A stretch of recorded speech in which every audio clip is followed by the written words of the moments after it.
তো যারা 2025 সালে উচ্চ মাধ্যমিকে দর্শন পরীক্ষা দেবে, আমি তোমাদের এখন যে টিকাটা লেখাবো সেটা হচ্ছে নিরপেক্ষ ন্যায়। মানে এই চ্যাপ্টারটার নাম হচ্ছে নিরপেক্ষ ন্যায়, সঙ্গে ওই নিরপেক্ষ ন্যায়ের উপর আমি একটা টিকা লেখাচ্ছি।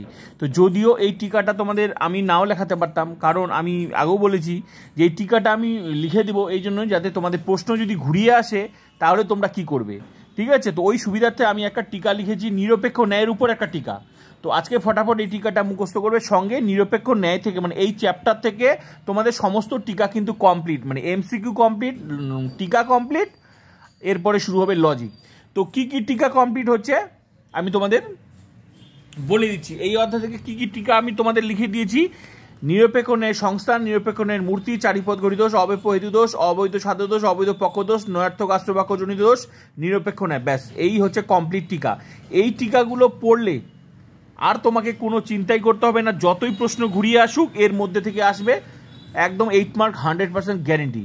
সঙ্গে এরপর হচ্ছে লজিক। তো এই টিকাগুলো মুখস্থ করে লজিকের অর্ধেক মানে 80% তোমার লজিক কিন্তু নিয়ম কমপ্লিট হয়ে গেল। এরপর লজিকগুলো তোমাকে জলের মতো সোজা। তো প্লিজ যারা এখনও আমার এই চ্যানেলটি সাবস্ক্রাইব করোনি, ফিলোসফি এইচএস উচ্চ মাধ্যমিক দর্শন চ্যানেলটি সাবস্ক্রাইব করো, সঙ্গে বন্ধুদেরকে শেয়ার করো, আর সবাইকে ক্লাস করার সুযোগ করে দাও, কারণ ইউটিউবে একমাত্র চ্যানেল যেখানে ফুল টিউশন পড়ানো হয়। লিখিত পরীক্ষায় 80-80 গ্যারেন্টি, স্কুল থেকে 20, টোটাল 100%। তো চলো প্লিজ শেয়ার করো বন্ধুদেরকে আর ক্লাসগুলো করে নাও। তো দেখো নিরপেক্ষ ন্যায়, আমি তোমাদের কি বললাম, নিরপেক্ষ ন্যায় মানে চ্যাপ্টারটার নামই কিন্তু নিরপেক্ষ ন্যায়। এটার উপরে প্রশ্ন ঘুরে আসলে কি হবে, পারবে না। প্রশ্ন ঘুরিয়ে আসলে তখন তোমরা কি করবে, তার জন্য আমি একটা টিকা লিখেছি, এটা নিরপেক্ষ ন্যায়ের উপর একটা টিকা। তোমরা দেখে নাও।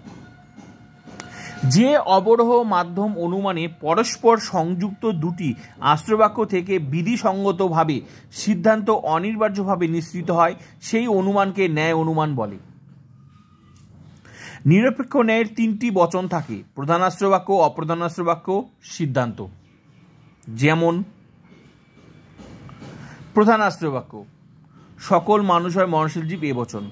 অপ্রধানাশ্রবাক্য সকল দার্শনিক হয় মানুষ, এ বচন।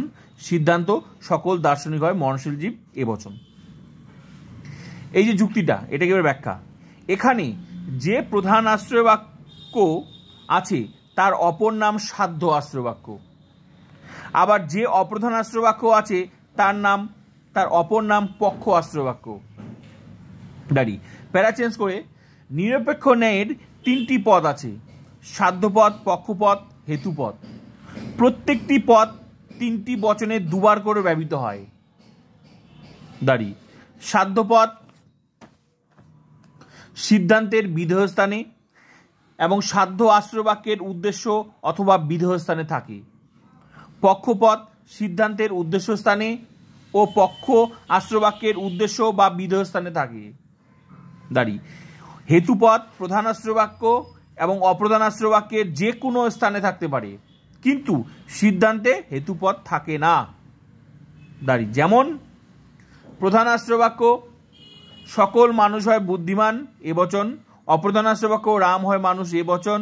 সিদ্ধান্ত রাম হয় বুদ্ধিমান, এ বচন। এখানে রাম সমান সমান পক্ষপদ মানে এস, বুদ্ধিমান সমান সমান সাধ্যপদ পি, এবং মানুষ সমান সমান হেতুপদ, এই হেতুপদ মানে এম। এই কথাটার কথা বলাচ্ছে এখান থেকে তোমাদের এই টিকাটা কমপ্লিট।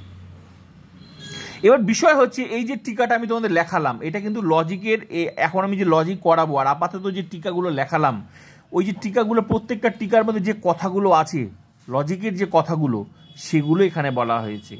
এরপর যখন লজিক করবে, তো লজিকটার ফলে যে তুমি লজিকগুলো বুঝে গেছো, লজিকের যে নিয়মগুলো সাধ্যপদ, পক্ষপদ, হেতুপদ, প্রধানাশ্রবাক্য, অপ্রধানাশ্রবাক্য, এই যে কথাগুলো এগুলো কোথায় কি কি আছে নিরপেক্ষ ন্যায়, এগুলোই এখানে আলোচনা।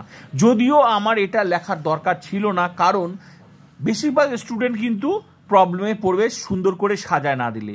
তো আমি এই জন্য আমি আগেও বলেছি আমার ক্লাস করলে কোনো চিন্তা নেই, আমি সমস্ত কিছু রেডি করে দিই। তো এই জন্য আমি সুন্দর করে একটা নিরপেক্ষ ন্যায়ের উপর আমি টিকা দিয়েছি, যেটা পরীক্ষায় আসে।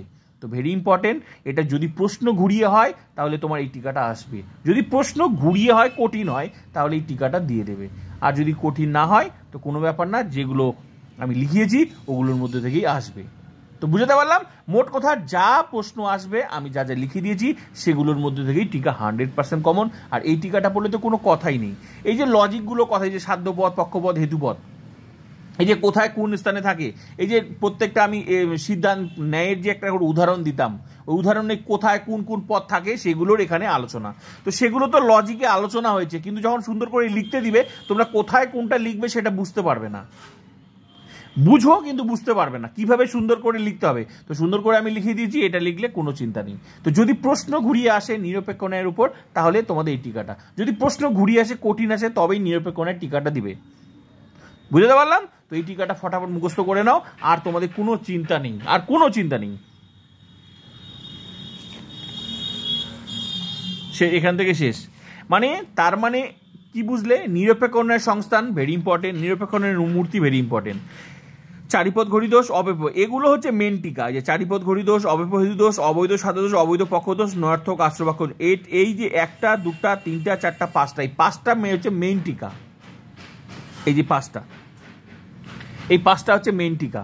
এবার এই টিকাগুলো মধ্যে যে লজিকগুলো লাগবে, যখন আমরা লজিক করব তখন এই নিয়মগুলো লাগবে, এই পাঁচটা, চারিপদ ঘড়িদোষ, অব্যয় দোষ, অবৈধ সাধাদোষ, অবৈধ পক্ষদোষ, নয়ার্থ আশ্রম, কখন নিয়মটা ভঙ্গন করলে কোনটা দোষ হচ্ছে সেই নিয়মগুলো লাগবে।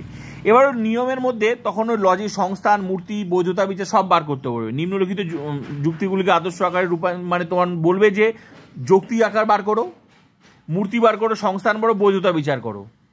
তো প্রত্যেকটা আমাদেরকে তখন বার করতে হবে, যৌক্তিক আকার লাগবে, তখন সংস্থান বার করতে, মূর্তি, তখন এই যে এগুলো লাগবে। এবার সংস্থানের উপরও পরীক্ষায় কিন্তু টিকা আসে, তো আমি এই জন্য চিন্তার কোনো কারণ নেই। যতই প্রশ্ন ঘুরিয়ে আসুক আমি সব লিখে দিয়েছি, প্রশ্ন ঘুরিয়ে আসলেও হবে আর সোজা আসলেও হবে, আমি যা লিখে দিয়েছি তার মধ্যে থেকেই কমন পাবে। যদি তোমার প্রত্যেকটা প্রশ্নের সঠিক উত্তর লিখতে হয়, যেভাবে লিখে দিয়েছি করো, কেউ আটকাতে পারবে না।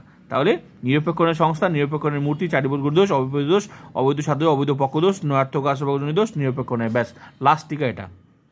মানে চ্যাপ্টারটার উপরে একটা টিকা, ঠিক আছে? ওটা না লেখালেও হতো, কিন্তু আমি লিখে দিয়েছি, অসুবিধা নেই, এবার আর কোনো চিন্তা নেই। তো এরপর এই টিকাগুলো মুখস্থ করো, সময় লাগুক মুখস্থ করো। টিকাগুলোর মধ্যে যে রুলসগুলো আছে সেগুলো কাজে, সংস্থান লাগবে, মূর্তি, যা যা লিখে দিয়েছি সব কাজে লাগবে লজিক করার সময়। নাহলে লজিক করার সময় সূত্রগুলো ভুলে গেলে মুশকিল আছে। তো সময় নিয়ে এই ক্লাসটা, মেইন ক্লাস, এই টিকার মেইন ক্লাস কমপ্লিট, শর্ট প্রশ্ন কমপ্লিট, এরপর শুধু লজিক পঞ্চম অধ্যায় থেকে। তো এগুলো যদি মুখস্থ করতে পারো, যেমন তোমার 4+8 মার্ক টিকা হয়ে যাচ্ছে পরীক্ষায়, ঠিক তেমনি লজিকের সূত্রগুলো তোমার কাছে কমপ্লিট হয়ে গেলে, বা লজিকটা জলের মতো সোজা, যেমন লজিক করাবো। তো আপাতত সময় নিয়ে তোমরা এটা মুখস্থ করো, মেইন ক্লাস এগুলো কমপ্লিট, ঠিক আছে? একটু সময় নিয়ে ফটাফট মুখস্থ, তারপর কিন্তু তোমাদের লজিক ক্লাস শুরু হয়ে যাবে। আর মেইন ক্লাস আমি আগেও বলেছি, মেইন ক্লাসের শুরুর সাথে সাথে এক্সট্রা ক্লাস চলবে, যেই অধ্যায়গুলো মেইন ক্লাস কমপ্লিট হয়ে গেছে সেগুলো এক্সট্রা ক্লাস, ঠিক আছে? তো চলো ফটাফট মুখস্থ করানো, আর বাকি ক্লাসগুলোর জন্য অপেক্ষা করো, আর প্র্যাকটিস করো। যা যা ক্লাস করেছি প্রোফাইলটা ভিজিট করে প্লেলিস্টে গিয়ে প্রত্যেকটা ক্লাস করতে থাকো, অধ্যায় ধরে ধরে, যুক্তি অধ্যায়, বচনের বিরোধিতা, অমাধ্যম অনুমান, নিরপেক্ষ ন্যায়, সব ক্লাস করো, ঠিক আছে? আর বেশি বেশি প্র্যাকটিসের জন্য তোমরা আগের ক্লাসগুলো তোমরা দেখো, পুরোনো ক্লাসগুলো তোমরা দেখো, প্রত্যেকটা অধ্যায়, যে অধ্যায় থেকে তোমাদের প্র্যাকটিস দরকার ওই ক্লাসগুলো তোমরা অবশ্যই করবে, ঠিক আছে? প্র্যাকটিসের জন্য। আর প্লিজ শেয়ার করবে, বন্ধুদেরকে শেয়ার করবে, যাদের ফুল টিউশন দরকার শেয়ার করবে, ঠিক আছে? আর যারা ফার্স্ট সেমিস্টার পর তাদেরকেও শেয়ার করবে, কারণ তাদেরও কিন্তু ফুল টিউশন কিন্তু আমার চ্যানেলেই পেয়ে যাবে।